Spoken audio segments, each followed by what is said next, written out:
जय जगन्नाथ।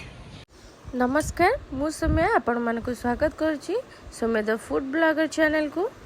आज आम श्रीमंदिर प्रसिद्ध टंक तोराणी बनैबा जोटा कि आम श्रीमंदिर रे खाइबा परे ही आम पी थाउ। जेहेतु गरम लगुच ता सहित गुळुगुळी मध्य पागटी हेइची। तेबे चलंतु आउ डेरी न करी आरंभ करबा आज रेसिपी।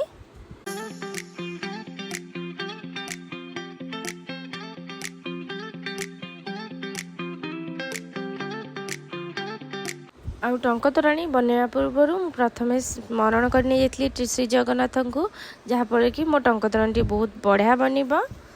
आम अरुआ भात को राति ताकू पानी रे भिजेकी रखी थी आउ मु सकाळे माने नेक्स्ट दिन ही बनैछि।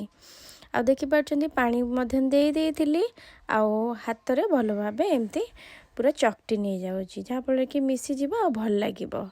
पुरी रे अभड़ा रे बना जाई था, किंतु आम एटा घरे जेहेतु बनाऊँ तो अरुआ भात रे बनैली। पानी को अधिक देला परे तापरे दही को देली, कारण टंक तोराणी आउ तोराणी जेहेतु अधिक लगे अल्प टिके भात लगी था।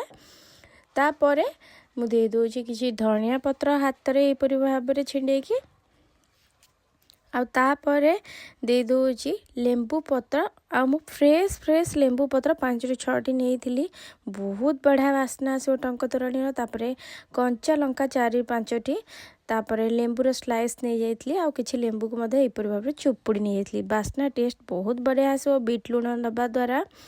तापरे स्वाद अनुसार जोटा नॉर्मल लुण आमर सेटा मु दे देथिली।